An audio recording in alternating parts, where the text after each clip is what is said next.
and welcome to the Badass Breastfeeding Podcast. This is Dianne, your lactation consultant. And I'm Abby, the Badass Breastfeeder, and today's episode is brought to you by Silverette. Have you ever struggled with sore or cracked nipples while nursing your baby? Silverette Silver Nursing Cups are your one-stop solution. And today's episode is also brought to you by Fairhaven Health. The Milky's Softies nursing pads are 3 pairs of soft, absorbent, and reusable nursing pads to protect against leaks. And we will hear more from our sponsors later, but these sponsors make this podcast possible. So if you ever need anything, head to our sponsor page at badassbreastfeedingpodcast.com and see if you can give them any of your business.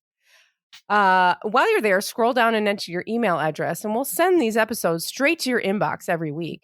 And then don't leave badassbreastfeedingpodcast.com without checking our shop page and checking out our merch that we designed ourselves. And I want to remind you of our ongoing giveaway for people who leave reviews on iTunes or other podcast apps where you're able to leave reviews. Every single person who writes a review and sends us a screenshot of your review, we will send you a Badass Breastfeeding Podcast stickers and a pack of Thank You for Nursing in Public empowerment cards. You can just send that screenshot along with your address over to badassbreastfeedingpodcast@gmail.com. And if you're not able to leave a review or participate in that giveaway, head to the Badass Breastfeeder on Instagram, where I will host giveaways ongoing. And I want to remind you again, I reminded you last week that it is Native American Heritage Month. And we would love it if you would check out our episode with the creator of Indigenous Milk Medicine Week, Jaysha Lyons Echo Hawk. It is a really awesome episode. And it'll be in the show notes. Yes. And because Dianne is our show notes master warrior, the show notes warrior. I do put time into the show notes, so please read them. Yeah. Please. Notes. They're funny sometimes too. Like sometimes I'm cracking up. Like Dianne's really funny. Diane's sarcastic. Is what Dianne is. Yeah. And Dianne also has our review of the week. Yes. Where hopefully she'll bring the humor and the sarcasm. No pressure. I know, right? Oh my God. Comes from our iTunes, and where, nobody left this for us, which was absolutely wonderful because it does help the podcast. I truly cannot express enough thanks for Abby and Dianne for the time they spend spreading the truth about breastfeeding. With nowhere to get the most helpful information about breastfeeding, I wouldn't have had such a successful breastfeeding experience with my son. I got to do it my way for as long as my son and I wanted, with confidence and support to know that my way was the best way for us. They covered literally every topic, even when I didn't know I needed a topic to be covered. And just as we were finishing weaning, Abby and Dianne surprised me again with the perfect episode about post-weaning experiences. Without this show and these women and this information, I literally would not have breastfed my son successfully for 17 months. Endless thank yous to you and the community of women doing their best every day. That's all we can do. So much love for this approach and for you. Thank you. This is wonderful. Badass. Yes. And congratulations on 17 months, because that is freaking hard to do. Let me tell you. Really hard to do. And not very many people do it. Because it's so hard. You are definitely in the minority. I think more and more people are starting to, at least in our little community that all of you are part of while you're listening. I think people are starting to really, with the education, doing more. And that's fantastic, because that was our focus, right? Like, this is what we wanted. We wanted people to be educated. We wanted people to be like, this is what I want for us, and to be able to make that happen. So congratulations to you.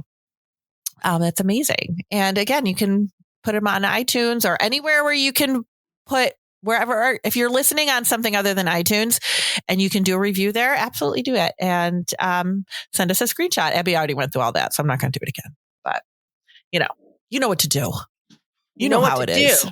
Yeah. We've already started getting some, so don't feel like, don't feel like, oh, I don't want to, ask for stickers. And yeah, you do it. People are doing it, and you can do it too, and do it. Yeah. Stickers are cute. It helps us, and we'll send you stuff. Win-win. I know. I'm going to start sending stuff out today. Oh, cool.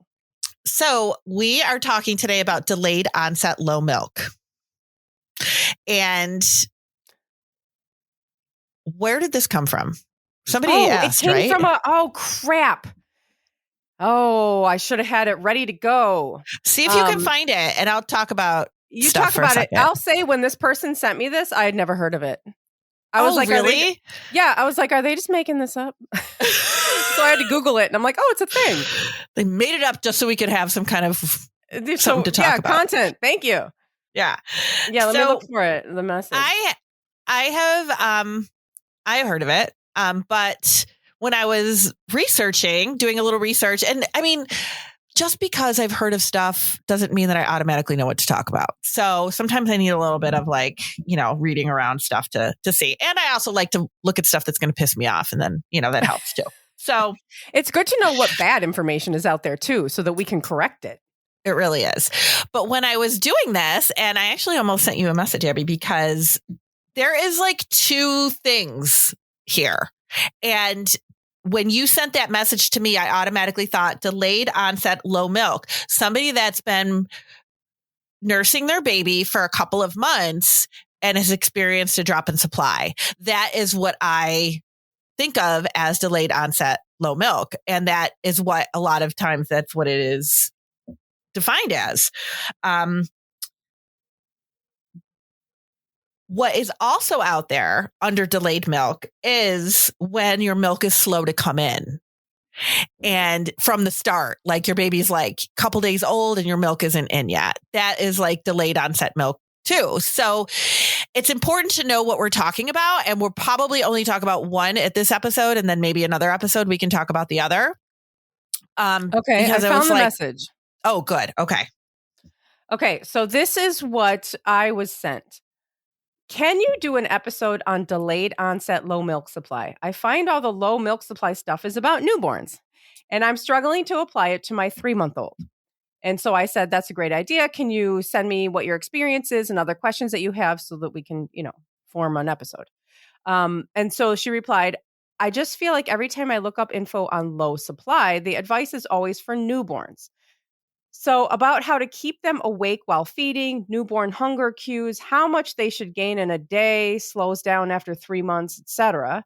And the causes of delayed onset milk supply are also so different. I feel very, very guilty for it because it feels like I wasn't feeding her enough. The specialist I saw explained, though, that when my daughter was first born, I had an oversupply. And so her shallow latch didn't matter. But then as my milk supply stabilized, her latch meant she wasn't transferring efficiently. So my supply took a hit. It got worse when I switched to nursing from one side of feed recommended to me for gas, and then worse again when she started doing long stretches of sleep at night.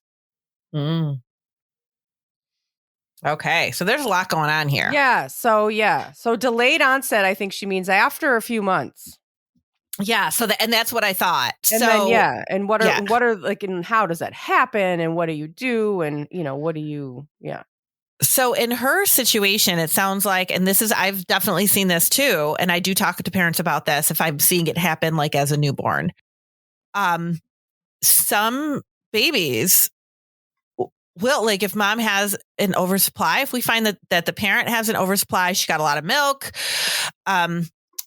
and the baby is gaining just fine, that we tend to overlook a lot of things, right? We tend to overlook pain. We tend to overlook, problems with the latch. We tend to overlook suck dysfunction, things like that, because the baby can just get the milk. And I have seen this happen a lot. And then those parents come to me, which, is fine. I would never want it any other way. But they come to me and they're like, okay, now the baby stopped gaining. Well, because by, a couple of months, now the supply is starting to, you had that oversupply in the beginning. And now because the latch has been so bad, it caused a hit on the supply because your body is going to react to what the baby is doing. So now we've got this, bad latch for a couple of months and your supply is just kind of taking a hit from that. And parents come to me and it's the baby's not gaining well. And then we find all these problems and it's oh, like why didn't we know this before? And it's frustrating. It's frustrating for everybody involved. Like I've had parents that I've been like, this should never have come this far. We should have never gotten to the point where your baby is 2 or 3 months old and we're just recognizing what this problem is because the milk supply was so good that everybody just ignored everything else. Yeah. Like that is a problem. Yeah. And I feel yeah. this was not, I'm maybe this is what was going on with us too, because we were supplementing from the beginning, which I feel like is something else that can just go on for, we were months in. And I'm like, how do I get out of this cycle? Yeah. Yeah, absolutely. Yeah. And we're going to talk about that too, because that's on my list.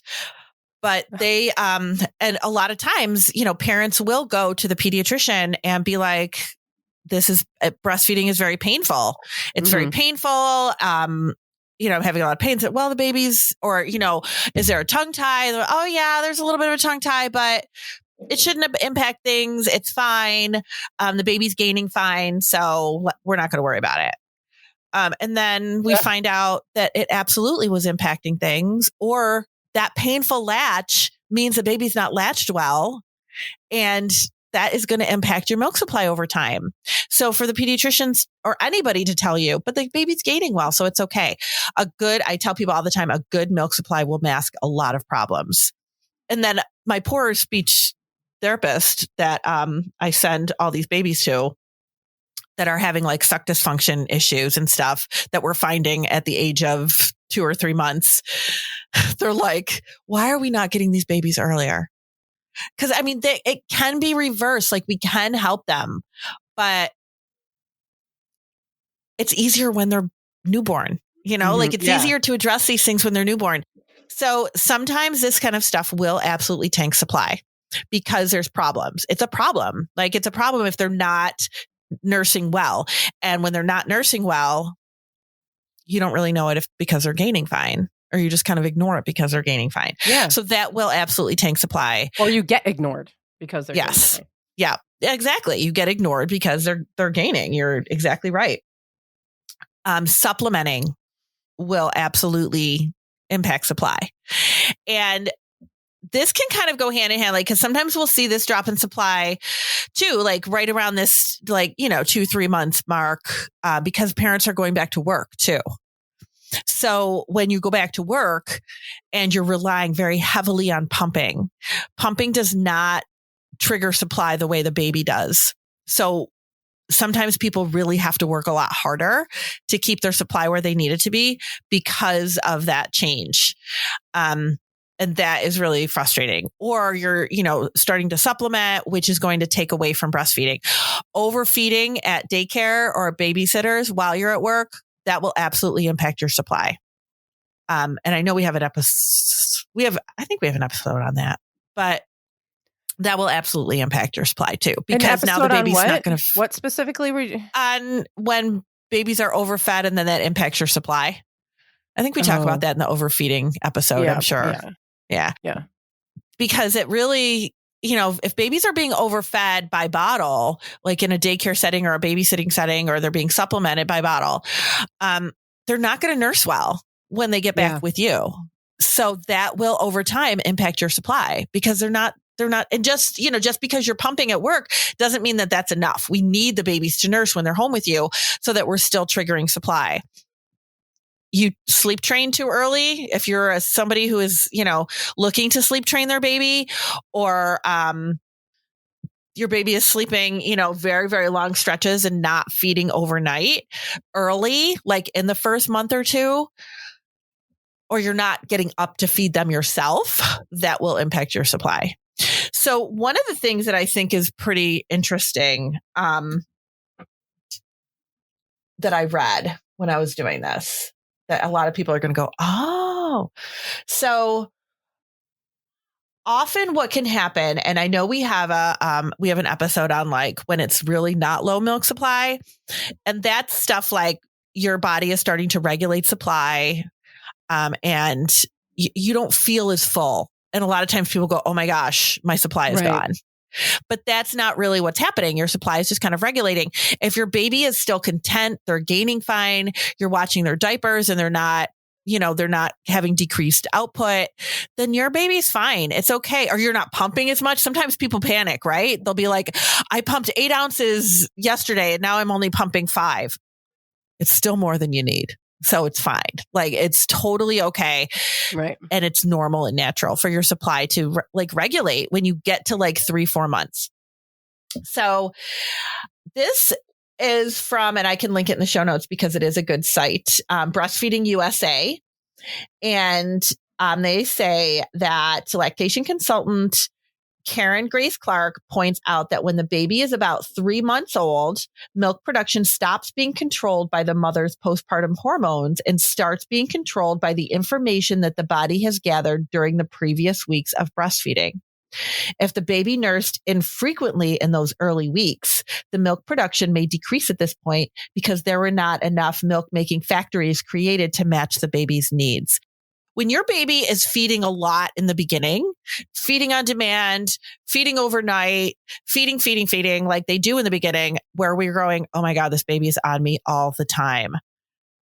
They're setting up their supply. And we talk about that all the time, right? We tell me they're getting, they're telling your body what they need. They're setting up the supply. They're getting those receptors set up to continue making this milk for them. But when we're not triggering that, your body starts slowing down that production. So when you get to 3 months, your body starts to regulate again. And if they think, if your body thinks you don't need this milk supply, it's going to slow down that supply. So it is pretty normal for things to regulate at that age. And it doesn't mean that your supply is gone, but you might not feel as full because it is regulated. And that's okay. You're not supposed to feel full all the time. That's totally fine. Totally okay. That's good, because feeling full all the time that's too much milk. Yes. And that's going to lead to problems. Absolutely. So let's do our break and then we'll talk about some other things that can totally interrupt this. Okay. We'll be right back. Have you struggled with sore or cracked nipples while nursing your baby? Silverette Silver Nursing Cups are your one-stop solution to soothe and protect your nursing nipples. Since silver is a naturally antimicrobial and antifungal metal, it can help ward off bacteria and infections before they appear. Silver, a naturally antimicrobial, antifungal, and antibacterial metal, contains potent anti-inflammatory properties that can be used to heal and prevent cuts, cracks, soreness, wounds, and infections. Silverette are the original and authentic silver nursing cups, both clinically tested and registered with the FDA, because your nipples deserve the best. Join us on Mission Happy Nipples. Use code BADASS for 15% off of your order at Silverette USA. That's silver, SILVERETTE, USA.com. And today's episode is also brought to you by Fairhaven Health. Leaking can be a constant struggle that some parents deal with, especially in those early months. Leaking through your shirt is not another hassle you want to be dealing with. And those disposable nursing pads add up in cost and garbage. The Milky Softies nursing pads are designed to help you keep you dry and comfortable. These pads are 3 layers, a natural fiber layer against your skin that wicks moisture away and is soft enough to wear even with sore nipples. Then an inner ultra absorbent layer, and finally a microbe leak resistant layer on the outside. The Milky Softies nursing pad is contoured to your body so that it doesn't look or feel bulky in your bra. The box comes with 3 pairs of these reusable and machine washable nursing pads. Check out Milky's Softies nursing pads at Fairhaven Health, FAIRHAVEN health.com, and use code BADASS for 15% off of your purchase. And our sponsors and the promo codes can be found in the show notes under this episode at badassbreastfeedingpodcast.com or wherever you're listening from. Check out those show notes. And at badassbreastfeeding.com, you will find all of our other episodes and information about scheduling your very own one-on-one online lactation consultation with Dianne, where you can talk about your low milk supply. Can I say something? Of course. So I remember we did this low milk supply episode a while ago. It was what was it called? It was dealing with low milk supply. And we talked about in that episode, we talked about primary low milk supply and secondary low milk supply. And I believe I'll get them mixed up in my head, but I believe primary is like there's some sort of medical situation that is preventing you from creating a full milk supply. Oh yeah, I remember like, this. Yeah, like maybe breast reduction or like that. What's the IGT, the insufficient glandular tissue, or insufficient glandular tissue. Sometimes like PCOS. Yeah, jinx. Sometimes we will. So that situation.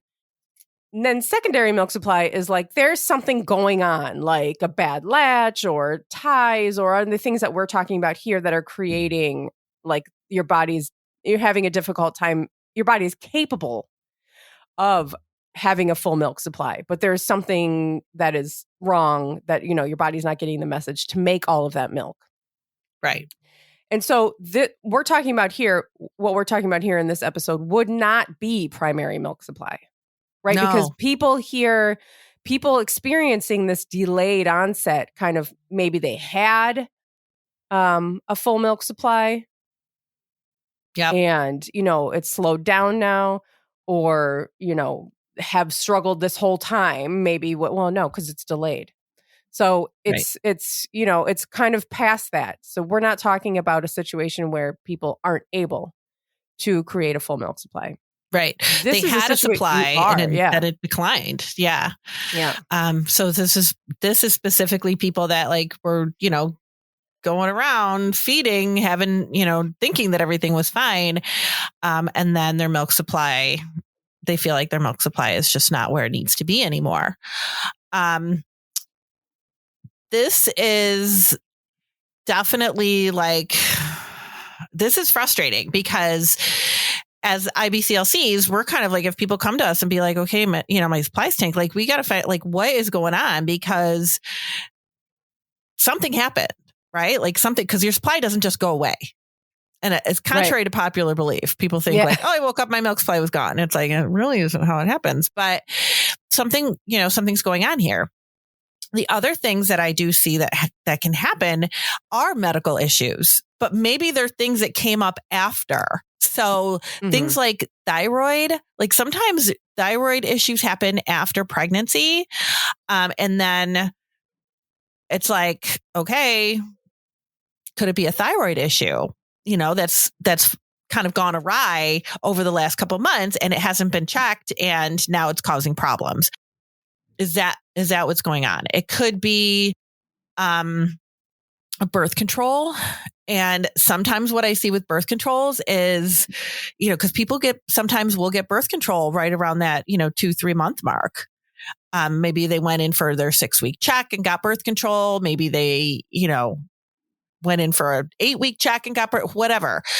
But sometimes that can start right around, 2-3 months and that is impacting your milk supply. But you don't think it is because somebody told you it won't. Yeah. I see that. I do see that where people are like, but no, I have an IUD. They said it wouldn't impact my supply. We're not, people are not, everybody's different, right? Like everybody is different. And just because it says on the little pamphlet insert that it's not going to affect milk supply doesn't mean that your hormones are not going to be like, what the fuck's going on here? And totally switch things up on you.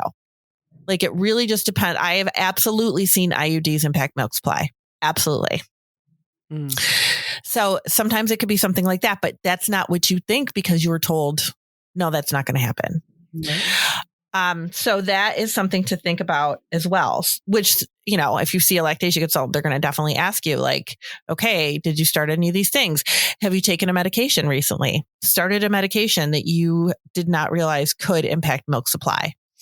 That is something that, that can happen as well, that you're just like, didn't realize that was going to be the side effect of it.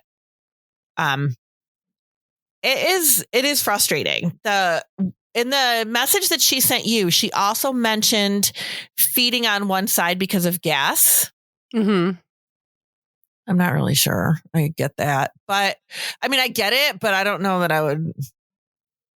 I don't know. Like, okay. So what she was doing there is because she had a lot of milk, the baby was probably getting too much milk or gulping a lot with all that milk and getting gas with that. So she was told, oh, only feed on one side. It'll help get rid of the gas. I mean, what you're doing when you only feed on one side per breast or per feeding, one breast per feeding, you are slowing down your milk supply. So somebody with a lot of milk, if you have a lot of milk, that might be one of the suggestions because it will slow down your milk supply. It'll help to calm it down a little bit. So it probably did help with the gas situation. I don't know. That's not the reason why she told you to do it. Probably it was probably more to calm your supply down, but that could have, calmed it down a little too much. It really is very dependent on, everybody is different. So it could be that did impact supply as well. But it sounds more like there was something going on with the way the baby was feeding and did not trigger the supply the way, it needed to be now that we needed to kind of take care of itself. This is not your fault. And I know that mom said that she feels really bad. Is that what she said in her message to you? That she was felt feeling really guilty? guilty because she felt like she wasn't feeding her baby enough. That's so hard. And it's not your fault. It's not at all. Like you were feeding your baby. Like you're definitely feeding your baby. Something else is just going on there that wasn't identified early on. And that's not your fault at all. That is definitely not the fault of the parent. Because sometimes you're just not getting the guidance that you need to kind of get through it. And there's a lot of people out there nursing their babies that don't really understand how this works. And that's how I was when I was nursing my kids. I had no idea how this worked. Absolutely none. Like, why would you? It's not your field. It's not what you're doing with your life. You're not supposed to know every single detail of how nursing your baby works. You're just supposed to be able to feed your baby, and that's it. But it's the experts that are supposed to know the other stuff. Yeah, I mean, there's people who just like have a baby, they put the baby on and the baby nurses and everything works out fine. Just by accident. That's how I was, yeah. And they don't have any idea what they're doing. But it just like happened to work out. That's like not the norm. Common. No, it's not. I don't know. It might be 50-50. But obviously people that reach out to us are people that have problems and are really struggling with something that's going on. And of course the guilt is always there. Like we always just feel bad if things aren't going the way that we want them to go. Things that I would tell people is, just keep nursing your baby, pumping. That extra stimulation will help to bring your milk supply back up. It's just a lot of people worry that after a couple months, can I still get milk supply back? Like if you are really diligent, like if we fix the problem and you are pretty diligent about nursing and pumping to, add that extra stimulation, your supply will rebound more than likely. I'm not going to give you like, oh, absolutely, you're going to have this huge supply. But a lot of times, yes, it will rebound. So it really comes down to like, we need to fix the problem though. So the problem has to be identified. And it sounds like she was kind of doing that. But the bottom line with this episode is like, sometimes you'll see people on like those parent groups, those, Facebook groups and stuff like that, where people are like, I have low milk, I feel like my milk supply is low. And they'll be like, take this herb. It's like, no, we need to identify the problem. It's not exactly. that your milk doesn't just go away. Like, and I know this is the second time I've said this episode, but that's true. Like, it doesn't just like, boom, it's gone. We need to identify what the problem is. There is no quick fix of you can take this cookie, you can take this herb, you can drink this drink, and your supply is going to magically reappear. if you legitimately have a low milk supply problem 2 or 3 months into your nursing journey, we need to look at what's going on because something caused that problem. Yeah. And most likely your doctor's going to be like, oh, well, you're drying up. So just have just supplement or. Right. I dried up at that age too. So yeah. that's what happens. Yeah. Sometimes your milk supply just goes away. You're just. If somebody tells you that, don't take that as an answer. And that could be your provider. It could be the pediatrician. It could be, your own mother. It could be, whatever.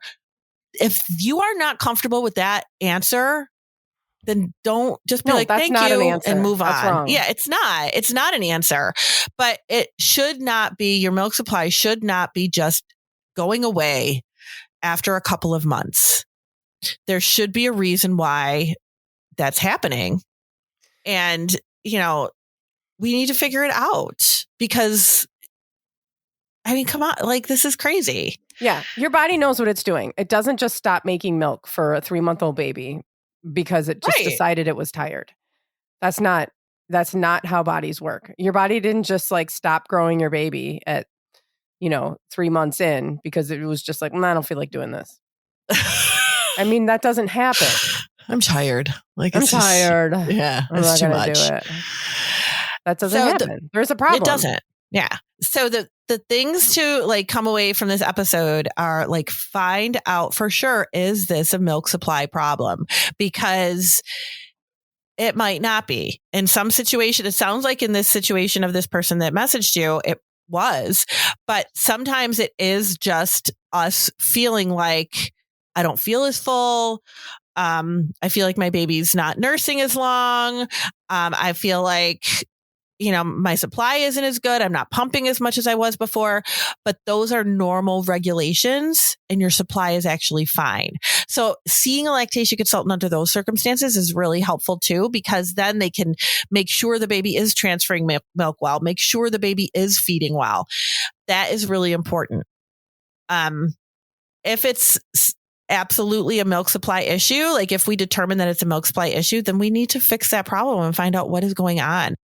I will tell parents, if I see something like a tongue tie, as a newborn, and there's a lot of parents who don't want to revise them, which is absolutely fine. That is absolutely fine. There's nothing wrong with that. If you do not want to revise your baby's tie, you do not have to do that. But what happens is sometimes people will say, oh, it's just a little one. I don't think it's going to impact anything. You'll hear that from the nurses in the hospital sometimes. You'll hear that from your pediatrician. You'll hear that from maybe the pediatrician in the hospital. People will say, oh, it's just small. It's probably not going to impact anything. Don't worry about it. You don't know that. Sometimes the small ones do impact breastfeeding.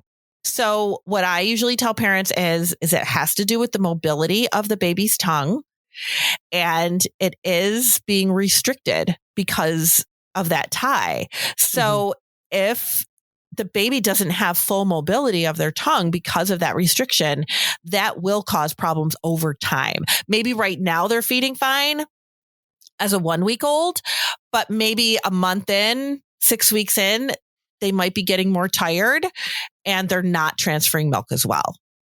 I have seen that happen too. That is absolutely a thing. And what's going to happen there is now they're not stimulating your supply the way they need to because they're not emptying the breast well. They're not feeding well. So that is something that we need to. So I do tell parents that ahead of time. This is what I want you to watch for. And this will tell us if it's a problem.